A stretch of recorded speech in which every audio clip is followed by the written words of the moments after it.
वो घर जो सांस लेता था। कभी कभी कुछ घर सिर्फ ईंट और पत्थर से नहीं बनते, कुछ घर बनते हैं यादों से, दर्द से और उन आत्माओं से जिन्हें कभी शांति नहीं मिलती। ये कहानी है एक ऐसे ही घर की जो बाहर से खाली था लेकिन अंदर से कभी सूना नहीं था। आदित्य 28 साल का एक आम सा लड़का, जिंदगी से थका हुआ, हारा हुआ। माँ बाप बचपन में ही दुनिया छोड़ चुके थे, नौकरी छूट चुकी थी और शहर की भीड़ में वो पूरी तरह अकेला था। एक दिन उसे एक अजीब सा ऑफर मिला। शहर से बहुत दूर, जंगल के पास एक पुराना घर, किराया इतना कम कि यकीन करना मुश्किल।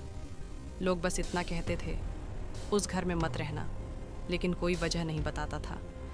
आदित्य को लगा, जब जिंदगी ही डरावनी हो तो भूतों से डर कैसा।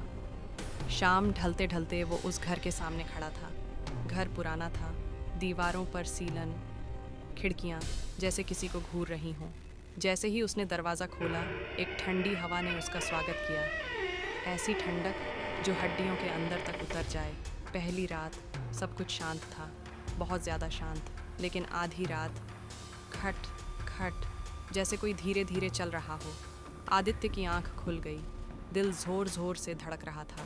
आवाज़ ऊपर से आ रही थी। सीढ़ियाँ चढ़ते हुए हर कदम चरमराता था।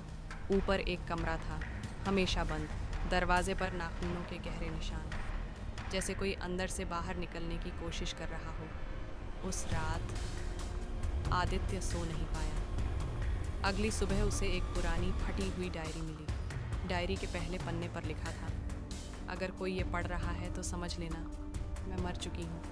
मेरा नाम राधिका है।